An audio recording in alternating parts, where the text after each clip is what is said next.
Share मार्केटमध्ये tax किती लागत असेल अंदाजे? शेअर मार्केटमध्ये टोटल दोन प्रकारचे इथे टॅक्स लागतात. एक म्हणतात short term capital gain tax आणि दुसरा आहे long term capital gain tax. आता शॉर्ट टर्म आणि लॉंग टर्म नावातच आहे की याच्यात पिरियड कसा कन्सिडर केला जातो. आपण म्हणतो 12 महिने म्हणजे 1 वर्ष. तर आता शॉर्ट टर्म केव्हा लागेल, जेव्हा तुमचा जो होणारा नफा आहे, प्रॉफिट आहे, तो 12 महिने किंवा त्याच्या कमी टाइम पिरियडमध्ये तुम्ही कमवलेला आहे. आणि लॉंग टर्म याचा अर्थ काय, तुम्हाला जो होणारा नफा आहे शेअरमधनं, तुम्ही शेअर आज विकत घेतले आणि 12 महिन्याच्या नंतर तुम्ही विकायला गेले, तर म्हणजे याचा अर्थ तुम्हाला long term capital gain tax लागेल. यात चला मी तुम्हाला तो एक्झॅक्ट डिफरन्स इथे दाखवून देतो की कशा प्रकारे इथे काम होतं. तर आपण जो पाहतोय STCG, okay, short term capital gain tax आणि LTCG.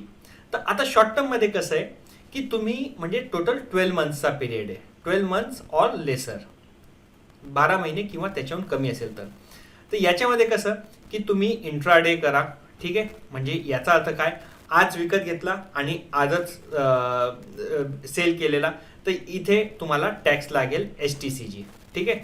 तुम्ही डिलिव्हरीवालं काम केलं म्हणजे आज विकत घेतला आणि 1 महिन्यानंतर विकला तरी तुम्हाला STCG लागेल. तुम्ही आज घेतला 11 महिन्यांनी जरी विकला तरी तुम्हाला STCG लागेल. अच्छा, STCG सध्या किती आहे, short term capital gain tax किती आहे सध्या, हे आहेत 15%.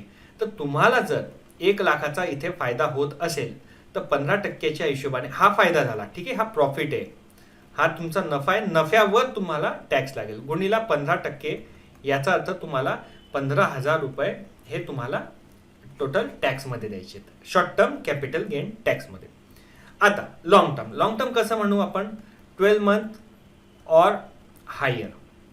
याचा अर्थ काय, तुम्ही आज शेअर घेतला आणि तो तुम्ही 2 वर्ष 3 वर्षांनी विकायला काढला, किंवा आज घेतला 18व्या महिने काढायला टाकला म्हणजे 1.5 वर्षानंतर विकायला काढला, किंवा आज घेतला आणि 13व्या महिन्याला तुम्ही विकायला काढलेला.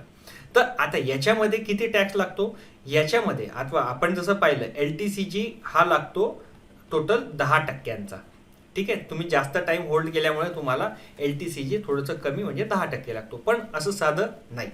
आता याच्यामध्ये असं आहे की तुम्ही शेअर विकायला घेतले पहिल्या 1 लाखावर, म्हणजे तुमचा जर प्रॉफिट आहे फर्स्ट 1 लाख, ठीक आहे, याच्यावरती तुम्हाला टॅक्स नाही. टॅक्स हा जो आहे तो 0. आणि 1 लाखाच्या वरती जर असेल, 1 लाखच्या वरती, ठीक आहे, याच्या वरती असेल अबाऊ, तेव्हा तुम्हाला 10% टॅक्स लागेल. आता कसं, एक्झाम्पल सांगतो तुम्ही समजून घेऊ. आपण एक तुम्हाला जो नफा झाला आहे, लेट मी जस्ट टेक दिस वन, हां, तुम्हाला जो प्रॉफिट झाला आहे असं समजून घेऊ 80,000चा आहे, ठीक आहे. आता 80,000 1 लाखापेक्षा कमी आहे तर तुम्हाला टॅक्स किती लागेल, 0. तुम्हाला समजून घ्या 99,000 लागत आहे तरी 1 लाखाहून कमी आहे, 0. आता तुम्हाला 1,10,000चा इथे फायदा होत आहे, ठीक आहे, LTCG मध्ये. म्हणजे 1 लाखाच्या वरती किती आहे, 10,000 रुपये, बरोबर.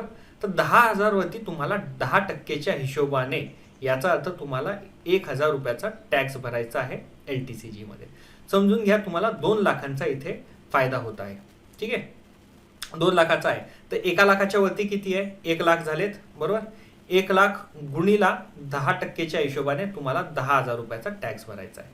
तर याचा अर्थ तसा आहे की इथे तुम्हाला LTCG जास्त काळ होल्ड केल्यामुळे तुम्हाला हे टॅक्स बेनिफिशियल जास्त राहील आणि जो पण प्रॉफिट येईल त्याच्यावरती 10% लागेल. पण केव्हा, 1 लाख किंवा त्याच्याहून कमी असेल तर तुम्हाला काही भरायची गरज नाही. 1 लाखाच्या वरती जर तुमचा नफा असेल तर मग तुम्ही इथे 10%च्या हिशोबाने भराल. आणि STCG मध्ये 12 महिने किंवा त्याच्यामध्ये तुम्ही जो काही नफा केलेला आहे त्याच्यावरती तुम्हाला 15% हे द्यायचे आहे.